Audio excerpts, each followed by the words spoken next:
Muy buenas tardes, doctor, compañeros. En esta oportunidad vamos a a conocer el tema de abdomen agudo.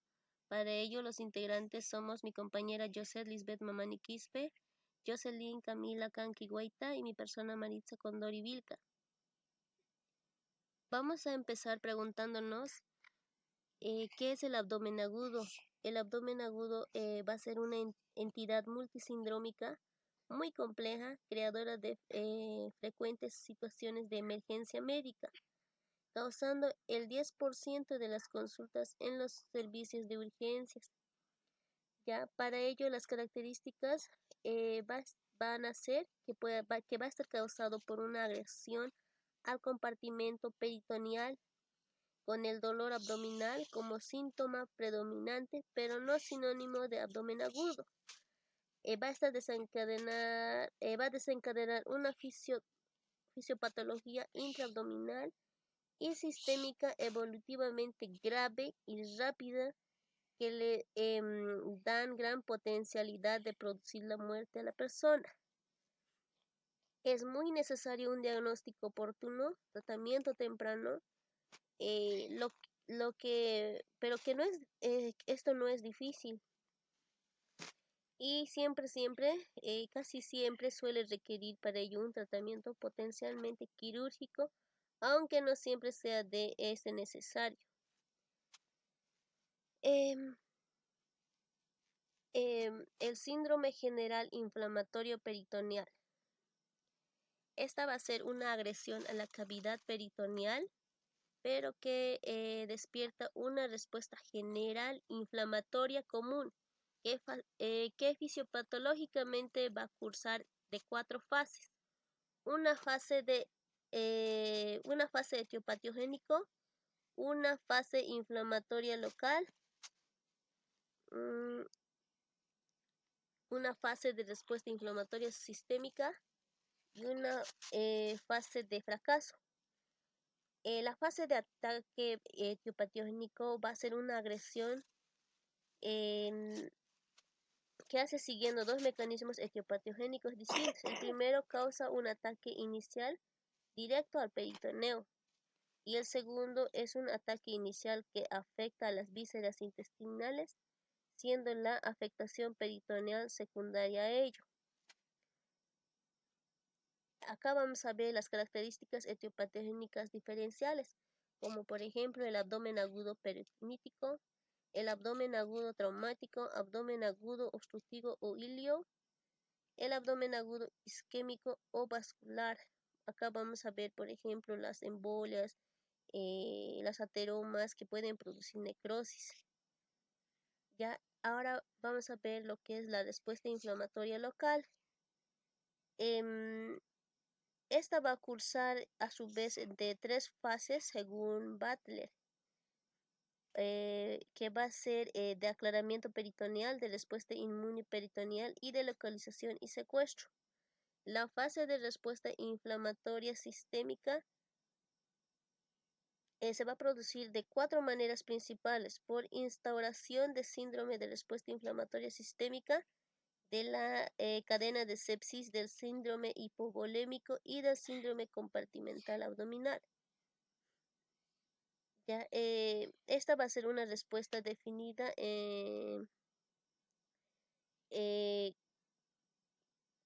esta es cuando aparece en la respuesta local de primera línea con lo que es la neutrofilia. Va a haber en un examen laboratorial, va a haber una exacerbación de los neutrófilos como primera línea de defensa. Y la fase de fracaso, esta se refiere a un síndrome de disfunción orgánica múltiple. Esta es la mayor causa de muerte en estos pacientes y significa el fracaso de toda la reacción defensiva. Si la excesiva respuesta proinflamatoria persiste y se intensifica, se va produciendo una lesión cada vez mayor y en cada vez mayor número de órganos. El síndrome es progresivo hasta que la vida, por fallo multiorgánico sumando, se hace una incompatible. Lo que sí se reconoce mejor es el mecanismo lesivo orgánico responsable de la disfunción.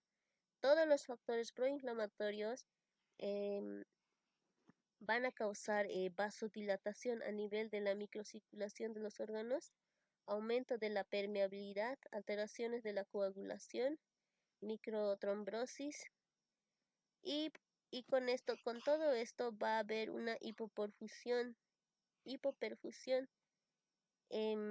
Por una estimulación citocínica se produce una marginación, acercamiento y adhesión de los neutrófilos al endotelio microvascular.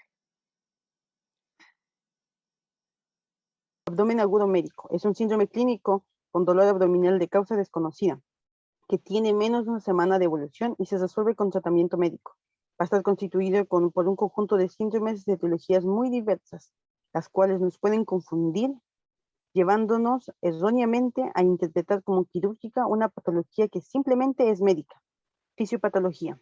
La neurología del dolor permite orientar tanto la anamnesis, mediante todas las características del tipo de dolor que va a presentar el paciente, así como el examen físico, asociando signos y síntomas según el mecanismo de producción, localización y órgano que puede estar afectado. El dolor representa un mecanismo de protección fisiológica al estímulo. Podemos encontrar tres tipos de dolor. Primeramente, tenemos el dolor visceral. Este va a ser originado por un estímulo del peritoneo visceral a través de sus receptores. Será transmitido por vía simpática a las astas dorsales de la médula y de allí a los centros nerviosos superiores. Se desencadena con la distensión o contracción violenta de la musculatura de una víscera hueca o conducto. Este dolor va a ser sordo, mal localizado o puede ser percibido en el abdomen a distancia de la víscera afectada. El dolor somático. Este va a ser originado por estímulos del peritoneo parietal, la raíz del mesenterio y la pared abdominal. Las fibras somáticas de los nervios espinales lo transportan hacia la médula. Se va a localizar en el sitio de la lesión. Es intenso, de aparición brusca y se agudiza con los movimientos. Dolor referido.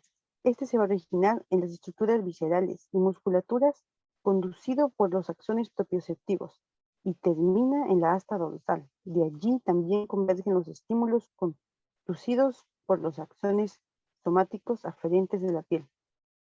Debido a que el cerebro no discrimina cuál axón ingresa al estímulo, ese lo va a proyectar la sensación a la piel. Mismos que van a producir el dolor. Encontramos la inflamación del peritoneo parietal. Aquí el dolor es constante, de referencia exacta, ya que se localiza en la zona afectada. La intensidad depende del tipo y cantidad de tamaños frente a lo que se expone la superficie peritoneal. Va a aumentar con las modificaciones de la posición del paciente, por eso se manifiesta en el examen físico mediante la palpación, con la tos o estornudos. Obstrucción de víscera hueca. El dolor es espasmódico, que se produce por obstrucción del intestino delgado. Se suele localizar a nivel peri o supraumbilical y es de carácter difuso. También encontramos los trastornos vasculares. Aquí la aparición del dolor abdominal irradiado a región sacra o flancos genitales o cara interna de los muslos debe orientarnos a un aneurisma aórtico complicado. El dolor de la pared abdominal es constante e intenso. Aumenta con los movimientos y no está relacionado con la ingesta. Causas del abdomen agudo.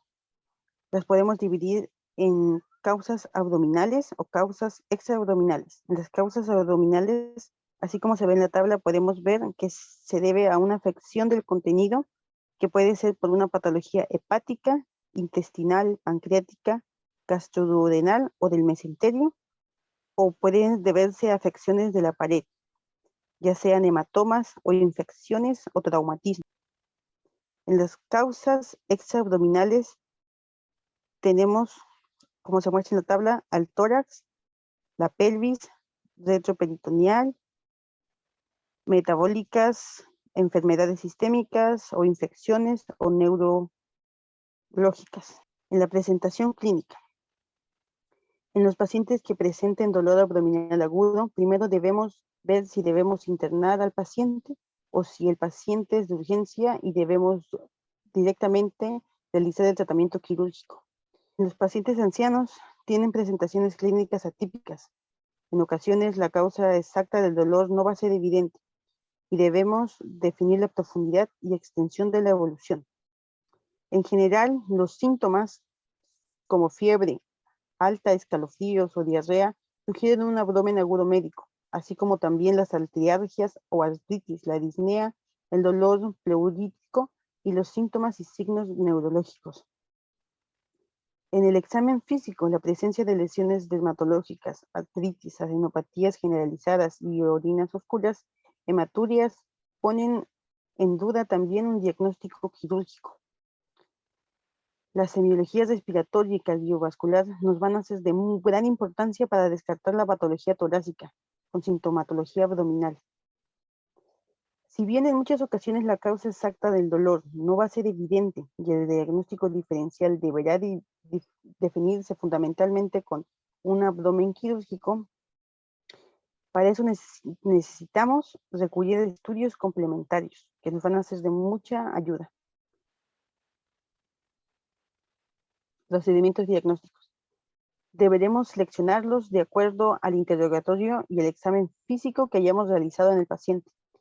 En los exámenes de laboratorio encontramos hemograma, coagulograma, ionograma, amilasemia, hepatograma, glucemia o test de embarazo, dependiendo sea el caso, y una orina completa. En exámenes radiológicos podemos encontrar una radiografía de abdomen simple de pie, una radiografía de tórax, una ecografía y una tomografía. El abdomen agudo quirúrgico. Es una afección abdominal de 24 a 7 días de evolución que va a requerir intervención quirúrgica de emergencia caracterizado por la aparición brusca del dolor intenso, localizado o difuso en la cavidad abdominal.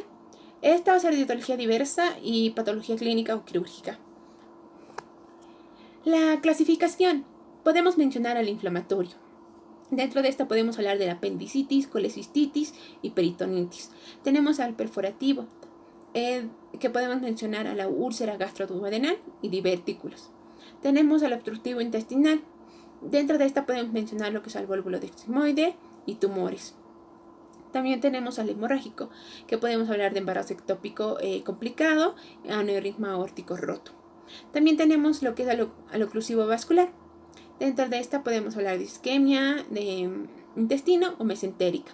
Y por último, al traumático. Ahora, el cuadro clínico. Dentro del cuadro clínico, el dolor va a ser el síntoma más importante en la patología abdominal y es frecuentemente el motivo de consulta. Por tanto, su análisis correcto es de sustancial importancia en el proceso de diagnóstico, dado que con un interrogatorio correcto se puede sospechar el diagnóstico de las terceras partes de los casos. Los síntomas asociados. Dentro de los síntomas asociados podemos mencionar la fiebre, ¿no? Por ejemplo, la apendicitis va a producir una febrícula de 37.7 grados a 37.8 grados centígrados, ¿ya? Si la T se eleva más de 39 grados centígrados o 40 grados centígrados, va a ser acompañada de escalofríos, entonces estamos frente a una complicación y vamos a sospechar un absceso o de salida de material purulento. También mencionamos lo que son las náuseas y los vómitos, ¿no?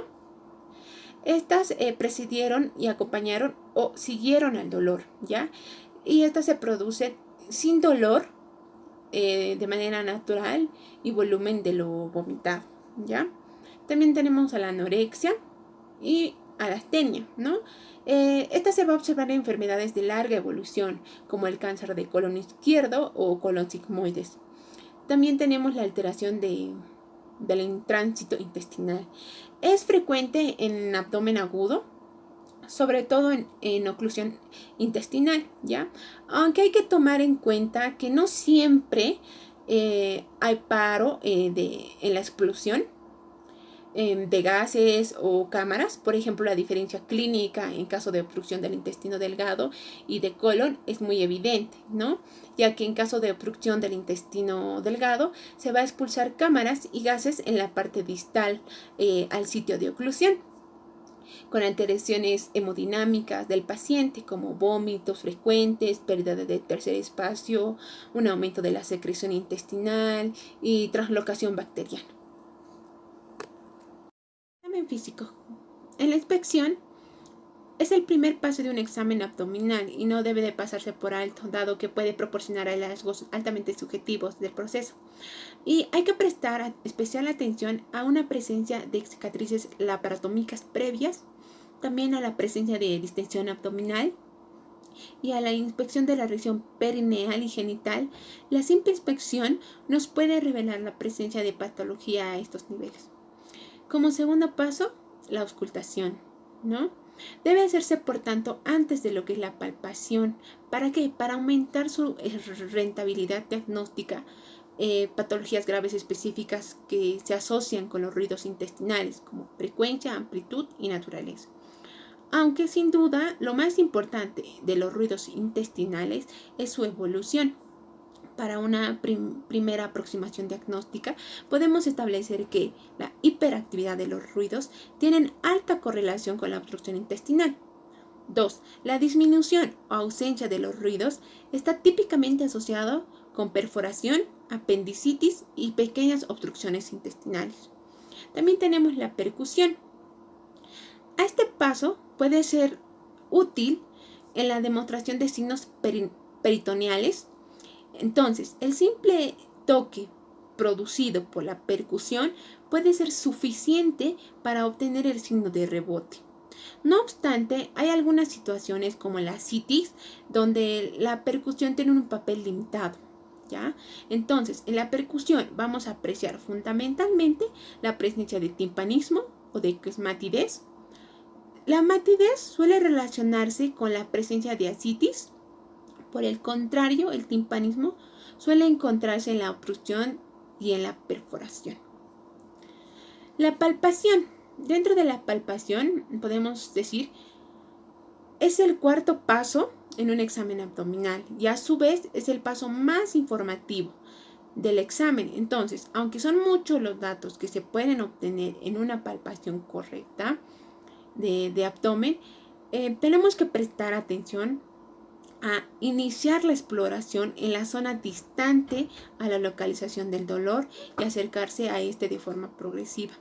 Entonces, la intensidad de la sensibilidad es muy poco útil, dado que su extrema subjetividad, ¿ya? Entonces, la presencia de dolor de rebote o signo Blumert es indicativo de inflamación del peritoneo.